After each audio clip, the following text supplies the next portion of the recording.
was Saturday night, and the sun had just dipped below the horizon, leaving that weird twilight glow where I couldn't figure out if I needed my headlights on or not. I'm Mark Evans, by the way, and I didn't have to wrestle with that choice. I was already rolling my car into the garage on a quiet little street in Sharpsburg. A heartbeat later, I stepped out from a side door, a skinny guy with dark hair, hauling a duffel bag, a briefcase, and my trusty laptop. Years of lugging stuff around made it a breeze to juggle all that gear. I strolled into my house without bothering to holler for my wife, Lisa, she wasn't around anyway, and made a beeline for the living room. There, I dumped the briefcase and laptop on the couch, parked my duffel by the stairs, and hung my coat in the closet near the front door. Off came the jacket and tie, and I popped a couple buttons on my shirt to breathe a little easier. I'd just gotten back from a regional manager's powwow at ABC Industries in Pittsburgh. Truth is, I'm not really a manager, just the top systems analyst, but my boss, who's ace at wrangling people but couldn't tell a server from a sandwich, dragged me along anyway. I told Lisa I wouldn't be home till Monday, spinning some yarn about weekend seminars tacked onto the trip. I had my own reasons for stretching the story, didn't want to roll in too soon, though I kinda kicked myself for not packing some comfy jeans for the ride. Lisa would have raised an eyebrow at that for sure. Back home now, I hit the shower, swapped my stiff work duds for a polo and jeans, and raided the fridge for some leftovers. With a cold beer in hand, I plopped down in the living room, flipping through the local paper like any guy unwinding after a long haul. But honestly, I was just killing time, wrestling with a personal mess that had already dragged me through denial and left me bouncing between anger, bargaining, and that heavy slump of depression, still chasing acceptance. Way past midnight, I tidied up the kitchen, mostly 'cause I was stalling, dodging the real issue with no fix in sight. Finally, I grabbed a light jacket, headed for the side door, then doubled back to the living room real quick. Fired off an email from my laptop, something I'd almost forgotten, then bolted out. 5 minutes later, I was peeling out of the garage, the door rumbling shut behind me. Next morning, at 7:37 a.m., some per Sharpsburg emergency operator picked up a call. "Emergency, what's your situation?"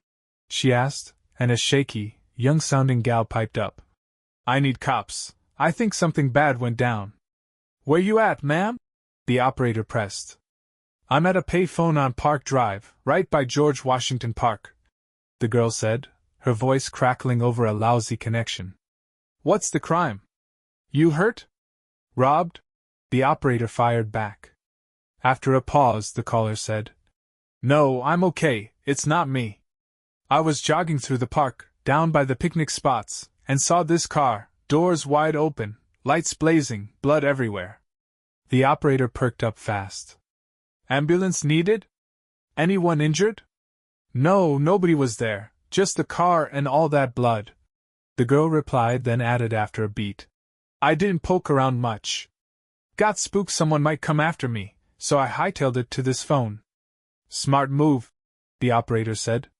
"Cops'll be there in under 10. Stick around to show 'em where it's at." "No way," the girl shot back, panic creeping in. "What if they're still out there? I'm heading home." Click, she hung up, leaving the operator muttering, "Damn, hope I didn't pull those guys off something bigger."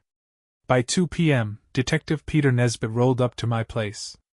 A blonde woman, Lisa, pulled into the driveway just as he climbed out of his car. He hustled over, flashing his badge. "Hey, excuse me, you Mrs. Evans?" She turned, yanking a suitcase from her ride, and said, "Yeah, I'm Lisa Evans. We met?" "Nah, I'm Nesbitt, Sharpsburg PD. We're looking for your husband, Mark. His car turned up ditched in George Washington Park this morning." Lisa frowned, thrown off. "Mark's in Pittsburgh. He always parks at the airport. You've got the wrong guy." Nesbitt wasn't buying it. "Plates and VIN match his registration. We're sure it's his."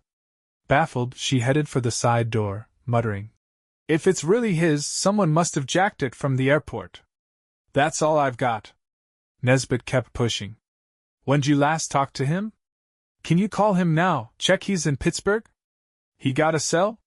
Lisa stopped, set her bag down, and fished her phone from her purse. He called me yesterday morning from there. I'll ring him now. She dialed, but then a phone buzzed in Nesbitt's pocket. He picked up. Hello? Lisa blinked, stunned. How's that Mark's phone? Nesbitt's face went serious. Can't hand it over. It's evidence in a possible big crime. Found it in his car. Big crime? Lisa's voice climbed. What's that mean? Car had open doors, a bullet hole. We gotta find him, figure out if he's a victim or a suspect. Can you call his hotel in Pittsburgh? She grabbed her briefcase. Yeah, I've got the number. Holiday Inn, same place he always crashes. Come in, we'll sort it. In the kitchen, she dug out the number, called, but hung up looking lost. His briefcase and laptop are in the living room. This ain't adding up. Nesbitt scratched his chin, then got on his phone. Dave, it's Pete. Get me a search warrant for the Evans place, pronto. We need to nail down if Mark's in trouble or causing it. Bring it here quick. I hung up the phone and plopped down across from Lisa, who was still reeling. A search warrant? Man, you don't need that, just poke around all you want, she said, her voice sharp. I'm begging you to track down my husband. I'm Detective Nesbitt, by the way, and I leaned back, keeping it calm. Look, I gotta stick to the rules. If Mark's tangled up in something shady, anything we find without that paper's useless in court. Lisa's face went red, and she snapped. Shady? Mark? No way, he's just a computer geek, not some crook. I tilted my head, curious. Then why'd he sneak back into town without a word to you? Her skin turned ghost white, and she whispered. Oh God, no, he wouldn't. Panic hit her hard, and she started rambling. I've got no clue why he came home early. All I know is he's clean, nothing illegal. What if he's hurt out there? You've got to find him. I softened my tone, trying to ease her down. We don't know squat for sure yet, Mrs. Evans. I'm doing this by the book. Every cop we've got is hunting for Mark. How about you brew us some coffee while we wait for that warrant? She nodded, calmer now, and shuffled over to the coffee maker. But when I added, Hey, while we sip, mind telling me where you've been the last 48 hours? We need statements from everybody tied to this. She stiffened up again. We sat at the kitchen table a few minutes later, mugs steaming, and I laid out the ugly details. Mark's car, doors flung wide, a bullet hole punched through it, blood splattered around. Looks like a second shot hit a body sprawled on some firewood beside it, I said. Bullets with the lab now, car's been towed for a deeper look, and the medical examiner's still digging at the scene with the forensic crew. Just then, my partner, Detective Dave Clean, rolled up with the warrant and a couple of techs. They dove into tearing apart the Evans house, garage, and Lisa's car while I asked her for Mark's razor and toothbrush, DNA stuff. She was so rattled I told her to park on the couch till we wrapped up. An hour later, we only snagged his briefcase, laptop, and those DNA samples. The laptop was locked tight. Mrs. Evans, you got his password? I asked. She perked up, hopeful. It used to be his name and birth year, Trimark 1971. Try that. No dice, none of the tweaks worked either. Don't sweat it, I said. Our tech wizards'll crack it. We loaded the loot into the forensic van, and I sat back down with her. All right, Lisa, let's get the basics. Where were you this weekend? Start with Saturday morning. She sucked in a breath, tense as hell. Saturday, I was messing with chores here. Mark called from Pittsburgh around 1 o'clock, maybe 1:30, saying sorry he wasn't home. I hit the stores till 4:30, came back, ate dinner, then crashed at a buddy's place around 7:30. Slept in this morning, took my sweet time, and pulled in here about 2 o'clock. Her fists clenched, eyes glued to the floor as she talked. I scribbled it down, flipped my notebook shut, and said, That's enough for now, but we might need more later. Hang tight. I stood, pocketing my pen, and asked, Got any recent full-body pics of Mark? A good headshot too, his license photo's all we've got. She bolted to grab a photo album by the fireplace. Here, take what you need, she said, flipping it open. I picked a group shot and a close-up. These'll do great. This guy here a relative?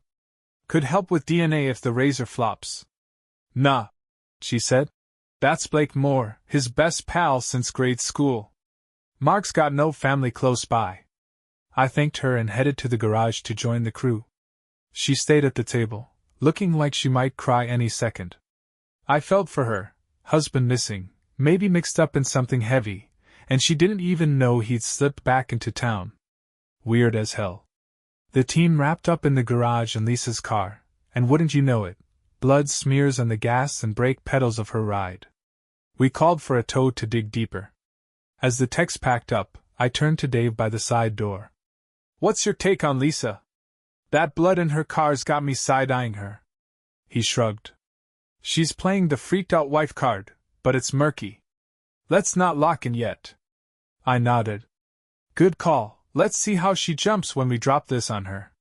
We knocked, stepped back into the kitchen, and caught her mid-call on her cell. She hung up quick, startled. You're back? Thought you were done. I leveled with her. Found blood on your car's pedals, gas and brake. We're towing it for a full sweep. That cool? Her jaw dropped. Blood? In my car? I didn't see a damn thing. I crossed my arms. Well, we did, and we're gonna figure out how it got there. If this ties back to that mess in the park, we're gonna squeeze out some answers, I said, nodding at Lisa. Oh, and we'll need those shoes you've got on today. She blinked, stunned. The park? I haven't been there in weeks. How the hell's there blood in my car? She kicked off her sneakers, handed them over, then collapsed into a chair, burying her face in her hands, sobbing like the world was caving in. Me and Dave, Detective Klein, my partner, glanced at each other, knowing we were still scraping for pieces to this puzzle. See ya, Lisa, I called as we headed out, leaving her slumped there at the kitchen table.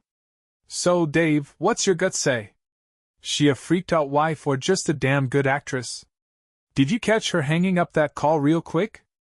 Dave shook his head, frowning. Beats me, Pete. She's coming off legit, but if that blood's Mark's, she might be in deep. Let's hit up their buddies and neighbors, someone's gotta know something. Bet she was yakking with her bestie. Yeah, digging into that could crack this, I said, bagging her shoes as evidence. We'd rolled up in separate rides, so we drove back to the station solo, each chewing over the clues, trying to stitch it together. Rest of the shift was all paperwork, but come morning, Dave and I clocked in early, itching to rip into this case.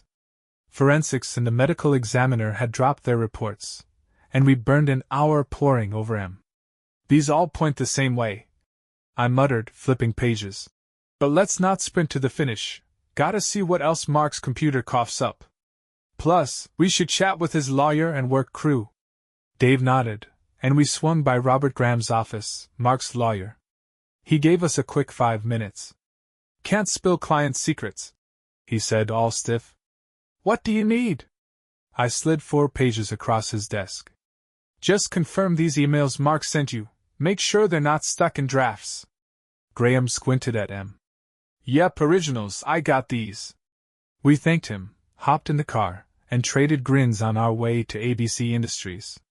You said it before, I told Dave. Spouse is usually in the mix, but we've got more ground to cover at Mark's job. His boss, Mark B., ushered us into his office, and Dave took point. We're digging into Mark Evans' car showing up trashed in George Washington Park. You might have seen the headlines. Got some questions? The boss leaned in. Mark's a solid guy here. What do you want to know? Was he supposed to stick around Pittsburgh till Friday night? Dave asked. Heard he had seminars Saturday and Sunday. True or not? Mark B. didn't hesitate. Nah, no weekend stuff. I figured he'd be back Friday. Dave jotted that down, then kept going. Anything off about him lately? Seemed distracted maybe? The boss rubbed his chin. Yeah, he's been carrying something heavy these past weeks. Asked if he was okay, but he brushed it off, said it was nothing. Looked like he was just grinding hard though. We thanked him, piled back into the car, feeling the gears turning. By late morning, we were at the station, and prelim DNA results rolled in alongside a forensic rundown. Some weird box with wires popped up too. More dots to connect. We holed up in an interrogation room, spreading out notes, piecing it together, pretty damn sure we were closing in. Decided to swing by Lisa's again, hit the Evans place around 3 p.m., no heads up, wanted her off balance. She jumped when she saw us.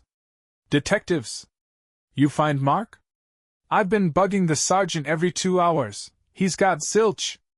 Not yet, I said, but we're getting somewhere. Got a few more questions. She flushed, flustered. Sure, come in, I'll help however I can. We settled in the living room, me across from her, Dave flipping open his notebook. Anything you want to spill about you and Blake Moore?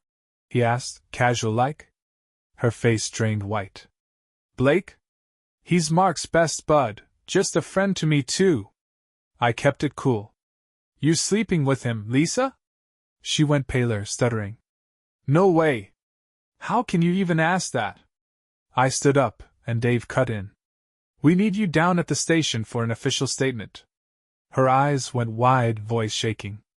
What, am I busted? Why the station? Not arrested yet, Dave said. Just a formal chat. Bring a lawyer if you want. She shook her head fast. Don't need one, I'll go. Whatever helps find Mark. She trailed us to the car, and at the station, we steered her into a dim little interrogation box. Place was built to rattle folks. Hang here while we grab our stuff, I said. Sure you don't want that lawyer? She shook her head again, blue eyes swimming with tears. We stepped out, double-checked the cameras were rolling. Dave leaned into our CO. I want every word on tape. I'm betting we crack this soon. I walked up with a stack of files. Let's grab a coffee first, give her a minute to stew. The three of us, me, Dave, and the boss, hit the coffee shop downstairs, sipping and scheming for 20 minutes, laying out our next moves. Meanwhile, across town, some volunteer at Crime Stoppers picked up a call. Morning, this is Crime Stoppers. We'll shell out up to $1,000 for tips that crack cases. We're recording this, heads up. After a stretch of dead air, an older guy's voice creaked through. Can I score cash if I help the cops? Depends on what you've got and how it pans out. The volunteer shot back. You know something about a crime? Another pause, then the guy grumbled. Do I get paid now? What if the cops stiff me? Cash doesn't come from them, so no funny business, the volunteer said. Spill what you know. I'll give you a code to check back in a few days if it's gold. The old man huffed, sounding desperate. I need money pronto. I'm out of juice. If you mean food, I can point you to shelters, the volunteer offered. Not food, he snapped. Juice, the $5 a bottle kind. I could almost hear the volunteer smirking. If your tip's solid, you'll be swimming in juice. Lay it on me. Fine, the guy relented. Sunday morning, I saw some dude chuck a rifle and 2 shovels into the river under the 3rd Street Bridge. East side of the bridge? The volunteer pressed. He toss them in the water? Yeah, right off the dock, the guy said. Big fella, blonde hair, dark blue car, plate started with SS, but the rest's fuzzy. The volunteer scribbled it down. Got it. Your code's 127. Call back in a couple days, we'll see if it flies with the cops. They passed it to the police liaison, and within an hour, a diver fished out the goods, a rifle and shovels. The crime lab matched the gun to that ugly scene in George Washington Park, and a tech hauled the shovels from the property clerk. Back at the station, me and Pete, Detective Nesbitt, were just stepping out of the coffee shop when a clerk ambushed us with ballistics and the Crime Stoppers report. Detectives, we've got the weapon from the park shooting, he said, slapping the papers in our hands. This might point you to the bastard who pulled the trigger. We skimmed it, dialed up vehicle records on the computer, and Pete grinned. All right, Dave, let's split the load. I'll grill Lisa in the box. You get a uniform to drag Blake Moore in. Works for me, I said. This is falling into place. I scooped up the reports and marched to the interrogation room where Lisa Evans was cooling her heels.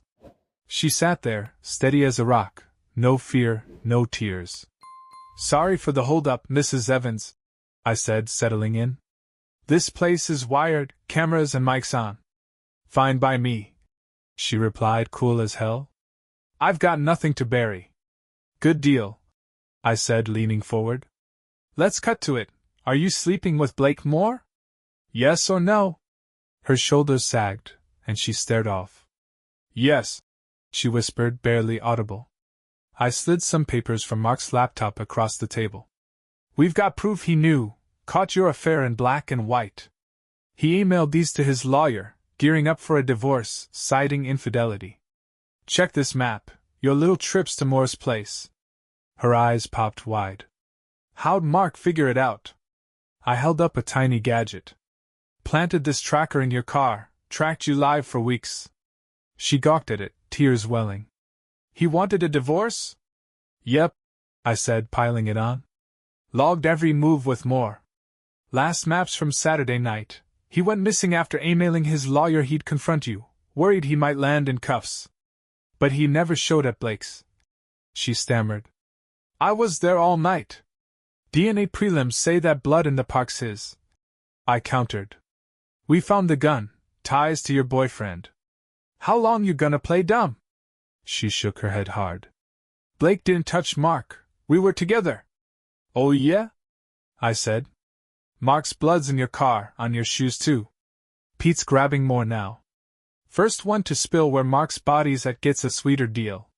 She clammed up, trembling, while I stacked the papers and waited. I handed her the blood reports. She barely peeked before sobbing. Mark can't be dead. I love him. I need him. She bawled into a soggy hanky, a total wreck. I gave her a minute to pull it together. When she quieted down, I laid it out. No question, he's gone. Med examiner says 95% chance, judging by blood loss and no hospital hits in the county. I shoved the report, and crime scene pics her way, gruesome shots of blood everywhere. She lost it again, wailing. Take a few to mull it over, I said, standing. You're sinking yourself denying it. I walked out, dropped the reports on my desk, and shook my head at the CO as I passed. Needed a coffee bad, headed to the break room to clear the fog. While the commander kept an eye on Lisa through the interrogation room cams, I, Detective Pete Nesbitt, was chewing over the case, cruising to Blake Moore's place. A patrol car was already parked out front when I rolled up, and I'll be damned if Blake didn't swing the door open quick. Yeah, officers, what's up? He asked, eyeballing us. I'm Nesbitt, detective with Sharpsburg PD, I said, stepping up. We're digging into Mark Evans going missing. Need you down at the station, Lisa's there, and we've got questions only you can tackle. Blake blinked, thrown. Am I pinched? I know Mark's AWOL, but how's that on me? Not arrested, I said. Just gotta chat. You might shed some light. Come with us. Too stunned to push back, he climbed into the unmarked car's back seat, department rules, and we peeled out. On the ride, I tossed him a curveball. How tight are you with Lisa Evans? He shrugged. She's just Mark's wife to me. Why's that matter? Curious, is all, I said. What's your gig, Blake? Run a landscaping outfit, Moore's Landscaping, he answered, loosening up. Big commercial jobs, even some city contracts. At the station, we stuck him in an interrogation room right next to Lisa's. I grabbed clients' folders and started in on him. At first, Blake played dumb about the affair, but when I slapped down emails and surveillance logs, he caved. All right, yeah, it's been going on 4 months, he admitted, but neither of us laid a finger on Mark. We didn't even leave my place the night he vanished. I leaned in, pressing. Say Mark sniffed you two out. Could he have flipped out, maybe paid someone to frame you?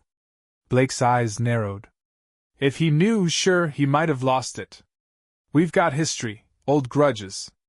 I smirked. We've got the gun, pal.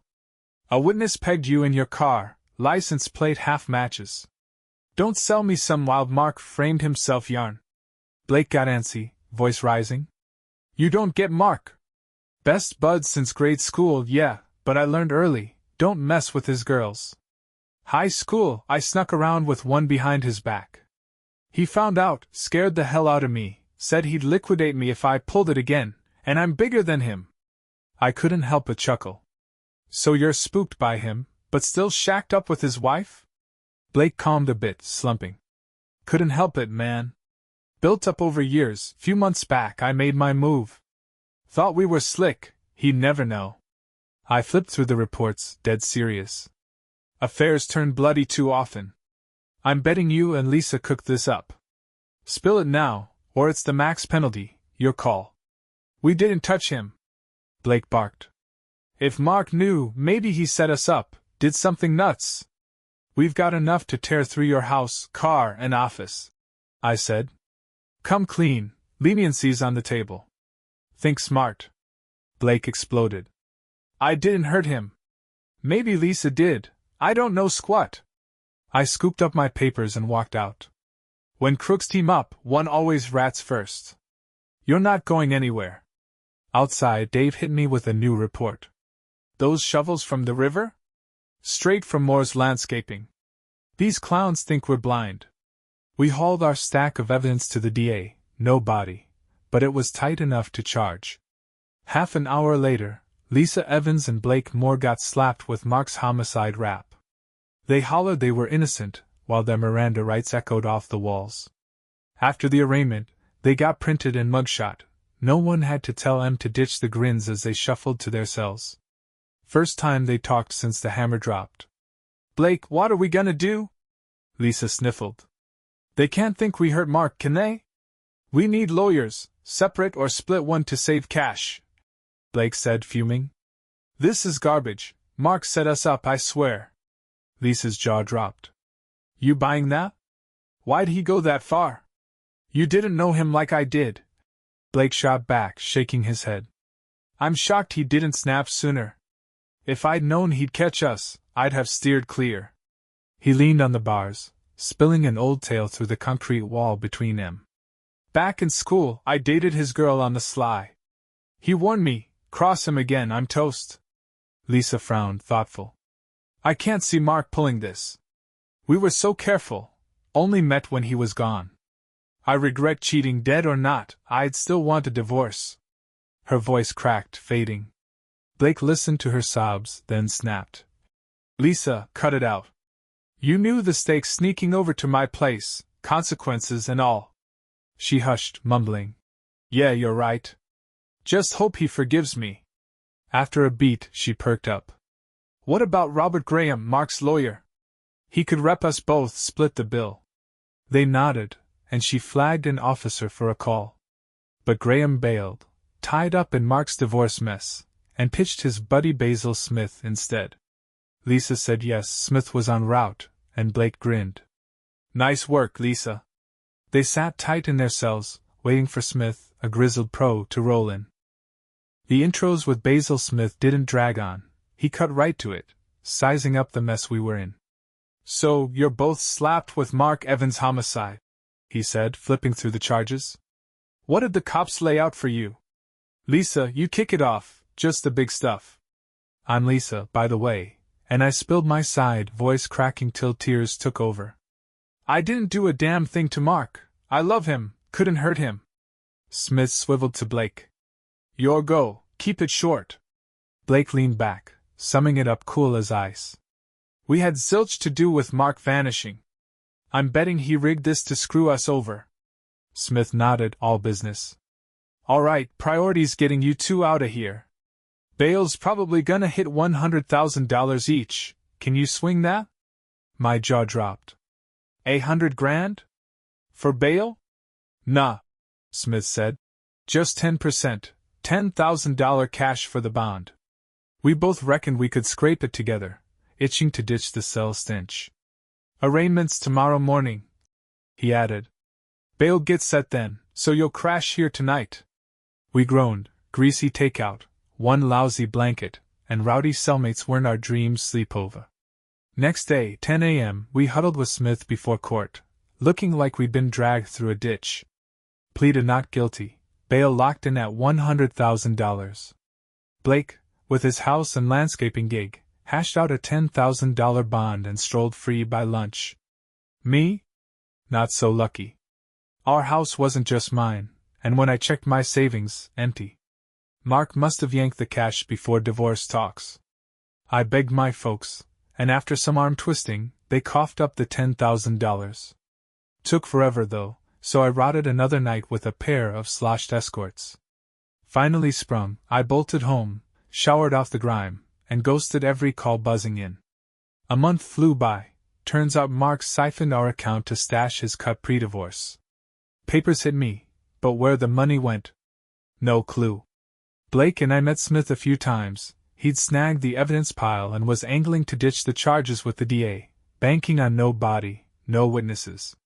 Said we should hire a PI to sniff out if Mark faked the whole damn thing. Blake was all in. I figured Mark got nabbed in a carjacking gone south. PI came up dry. Couldn't even ID the old guy who called in the rifle and shovels. Tipster never rang back, thickening the fog. Things got frosty with Blake fast. After he bailed, he had the nerve to push restarting our fling. Hell no! I snapped, tears hot. You're why I'm in this hole, stay out of my life cept for court. He smirked, cold as steel. Fine, Lisa, plenty of fish out there. We only jawed when Smith was around, otherwise keeping a wide berth. Our spark was dead, frozen over.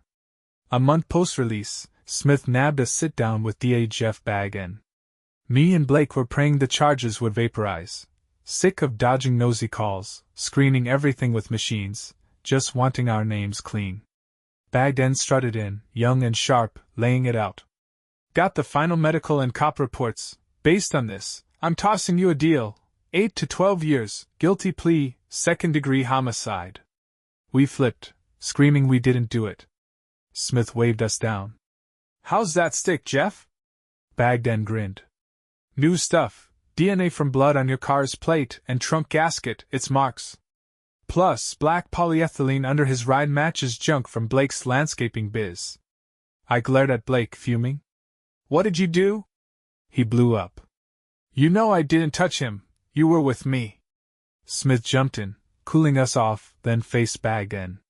Sorry, they're blindsided. Expected a drop, not this.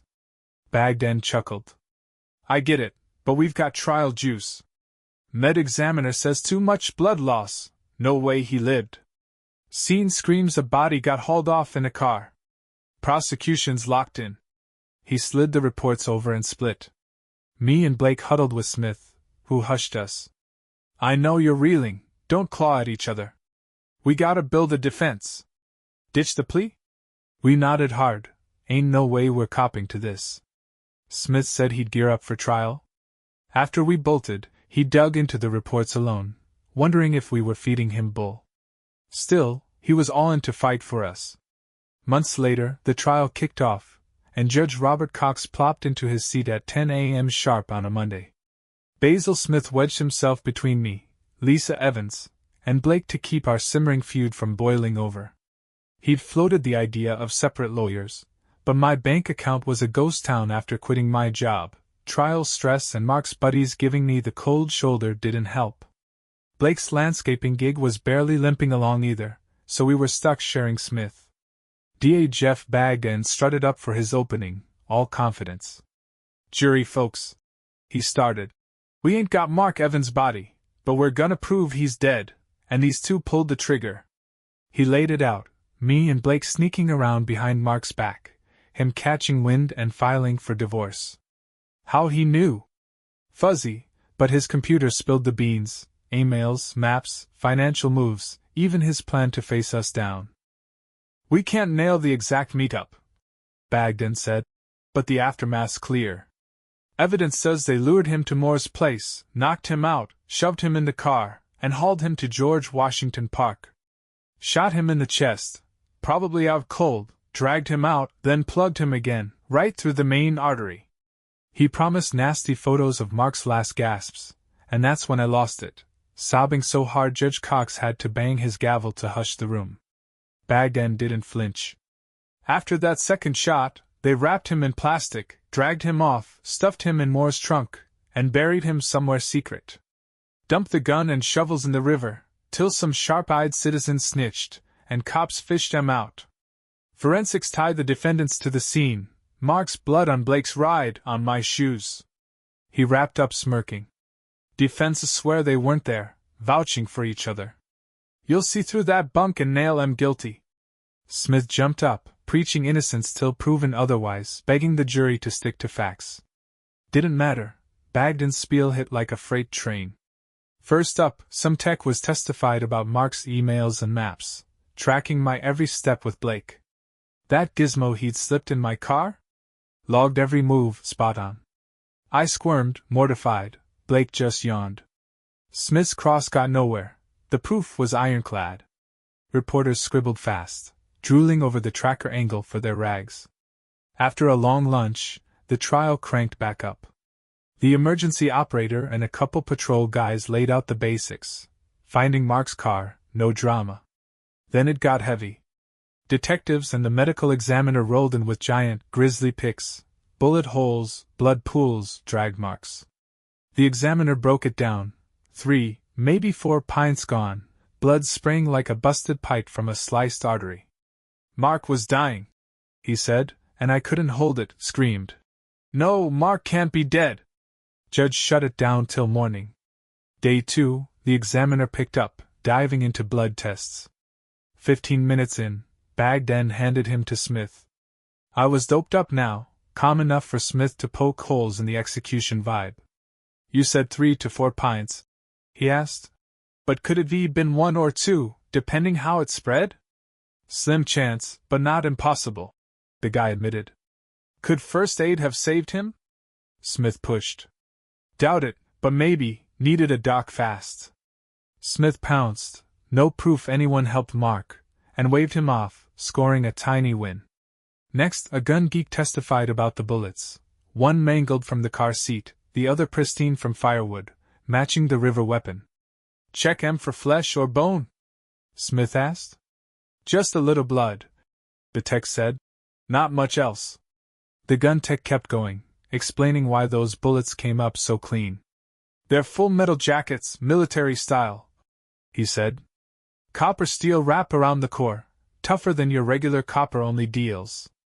Padding and fabric probably scrubbed 'em passing through. Good and bad for us.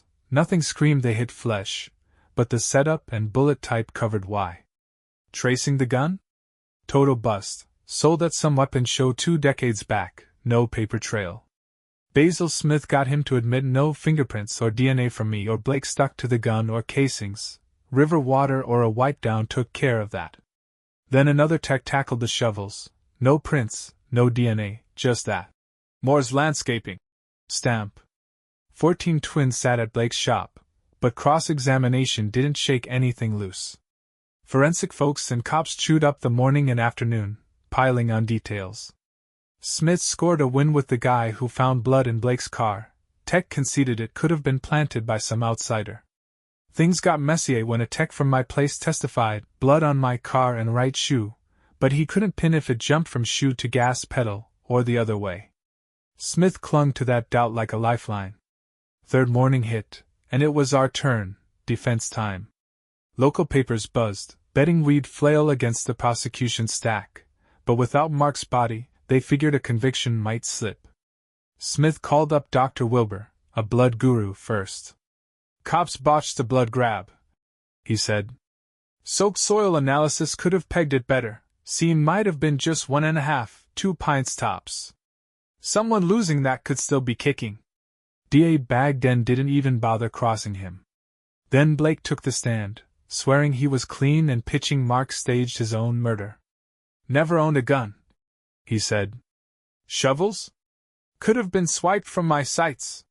Smith kept it tight, handing him to Bagden quick. Why'd Mark fake his own death? The DA asked. Blake dug into high school, how Mark flipped when he snuck around with his girl, threatening to end him. So, not your first time poaching his women, Bagden jabbed. If he wanted revenge, why not just take you out? Blake mumbled. His size should have scared Mark off a fight. So you think you bullied him into offing himself, safe to snatch his wife? Bagden sneered. Shows you're a self-obsessed jerk who trashes friendships. Smith jumped up. Objection. He's preaching, not questioning. Judge Cox agreed, told the jury to ditch that bit. Blake stormed off, rattled, his big talk tanked. Then it was me, Lisa Evans, up there, steadier now.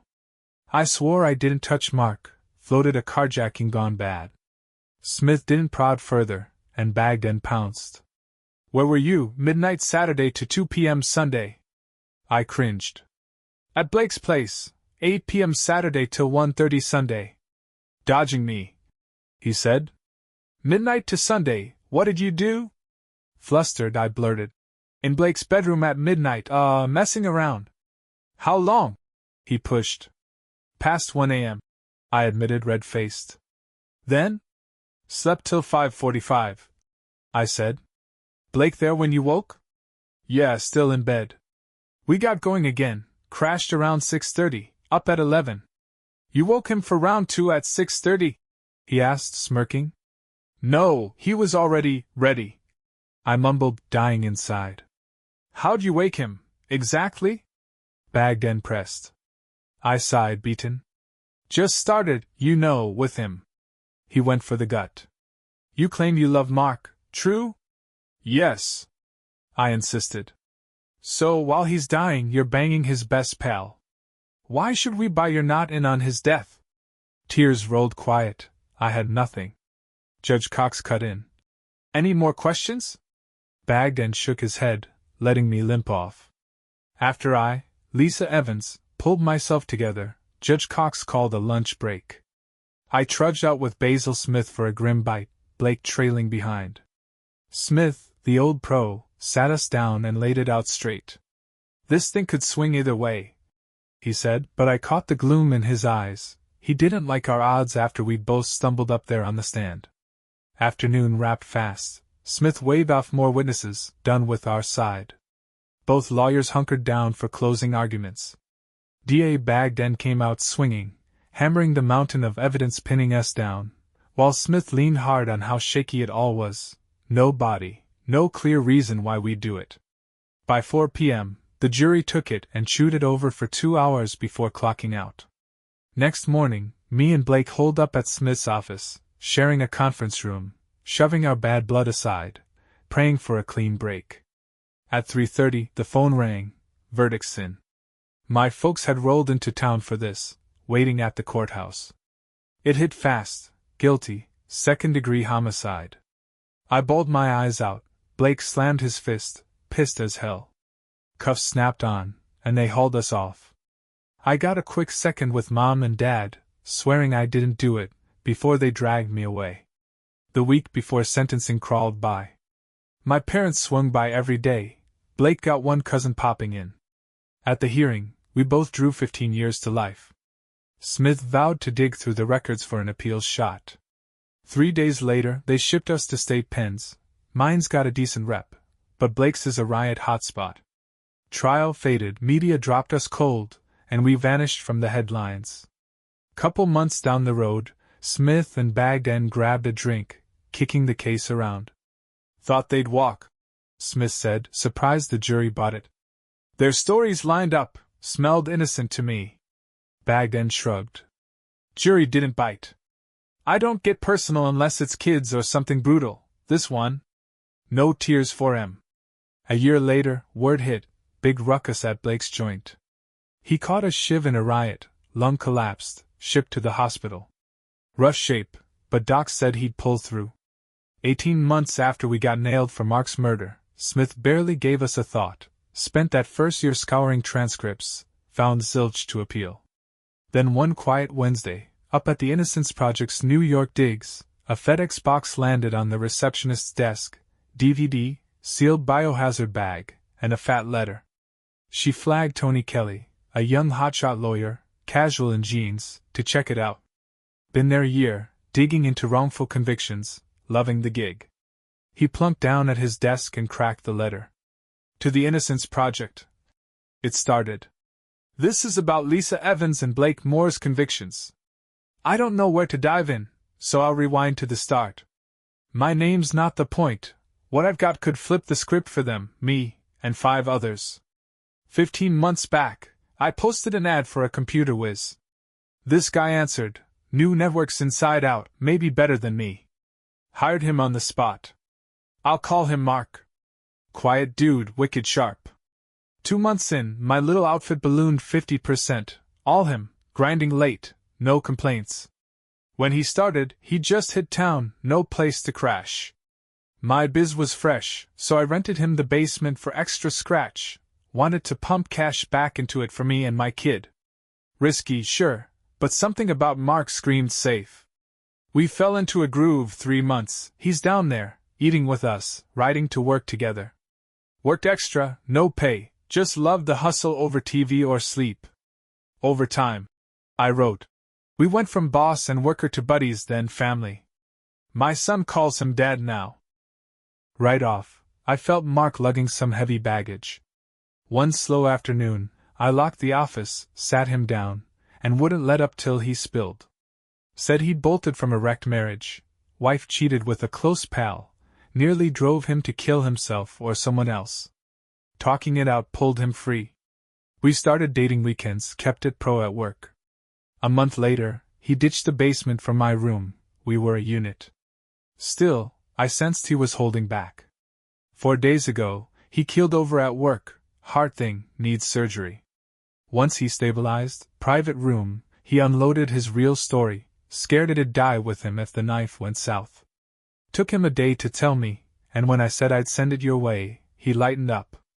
Now he's out cold, my boy's asleep next to him, and I'm banging this out, DVD 2, shipping it by noon tomorrow, untraceable. Mark's tale kicked off 2 years back. He was hitched to Lisa, happy, almost 6 years strong. It all started unraveling when I, Mark, spotted a little bruise on Lisa's right chest one evening. At first I shrugged it off, maybe she'd banged into the dresser or something clumsy like that. But the more I stared, the more it looked like a damn love bite, and I sure as hell didn't put it there. That night I tossed and turned, my head spinning with ugly possibilities, none of them good. By morning, dragging into work, I felt like an idiot for even thinking it. No proof, just a hunch, circumstantial junk. Then, right before lunch, the parts delivery guy dropped a tracking gizmo on my desk, wanted me to test it for the service. Clicked in my head quick, perfect way to snoop. 3 days later, I'd slipped it into Lisa's car. She told me she was hitting the stores, but when I peeked at the monitor from my office, bam, her car's parked at Blake Moore's place. An hour later, still there. Suspicion knowing, I rang her up. Shopping. She chirped. Liar. That night, I sat through her fake spiel about errands, stomach churning, but I held off, didn't want to jump the gun. Next week, I was on a business trip, tracking her car across 3 states, 8 p.m. to 2 a.m., straight to Blake's. She swore she'd been home all night. Bull. The truth slammed me, her cheating with him shredded my guts. Blake, that slick bastard, I knew he chased skirts, but Lisa?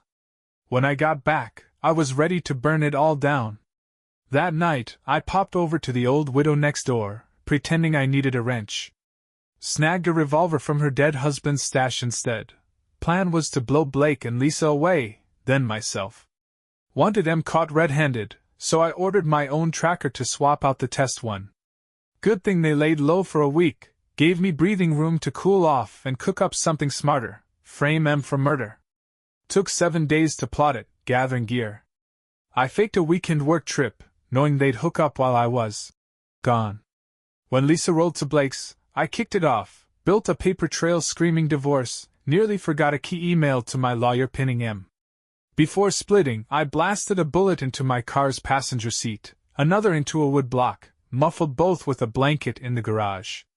Felt like a weight lifted, revenge was rolling. Dig through old news online, trials all there, I tracked it every day. Court reporters caught most of it, transcripts filled the gaps. First, I drove my car to a quiet park near Blake's, picked a hidden spot. Had a big gym bag stuffed with props, laid it all out on a picnic table under a ratty blanket, firewood, plastic sheets, a spare tire. Dragged them to the road, faked a trail, then stashed the tire back in the trunk and scattered the wood. With a puny flashlight I worked fast, then sat tight. Nobody snooped by. Jabbed a needle in my hand, drew damn near 2 pints of blood, thinned it with distilled water. Sprayed it wild, like an artery popped, smeared it on the seat, the ground, faking a big bleed. Stuffed the bullet holes in the wood and car with more red, packed my bag, and ditched the park. Reached a beater car I'd bought cheap, head spinning from losing blood, crashed till almost 6 a.m. Then I cruised to Blake's to seal it. Lisa's car was still there, unlocked, so I dabbed a couple drops on her gas pedal. Smeared some on Blake's ride too, but a light flicked on, spooked me stiff. A light flared in Blake's bedroom, and I, Mark, bolted, heart pounding. Hit a payphone fast, slapped on a voice changer, and pitched my voice high like some scared gal, reported my own car ditched in the park. Then I chucked the revolver and 2 shovels into the river, legs shaky from the blood I'd drained. Holed up in a cheap motel 2 days, pumped iron supplements, and gnawed energy bars to stay upright. Made another call, this time croaking like an old codger, nudging the cops to snag that gun. I spilled all this to my partner cause I'm done being Mark Evans, got a new name now, one my kid and her know me by, and I'm keeping it that way. Asked her to ship this tale to flip Lisa and Blake's convictions. Tomorrow, she's grabbing a New York Times and some ink. We'll smear my fingerprints and blood across the front page, DNA matching the park stash, proof I'm breathing. Should spring 'em fast. She scribbled a note at the end, Mark's out of surgery, doing solid. Wants me flying to Seattle tomorrow to mail this. I hate ditching him, but it'll calm his soul. Twins are due in 3 months. Tony Kelly flipped the last page. No more scribbles. Kicked his feet off the desk, poked through the package. DVD labeled. George Washington Park Pics. Black plastic pouch tagged. Fingerprints and DNA. Scanned the letter again, nada extra, then hollered for a senior lawyer. This was too big for a rookie solo. Didn't take long to match the DNA and prints to me, Mark Evans, still kicking, rock-solid proof Lisa and Blake got nailed for a murder that never went down. State Attorney General and the governor fast-tracked their release. A week later, we're back in court, me, Lisa, with Basil Smith, her folks, even DA Jeff Bagden, plus some state bigwigs.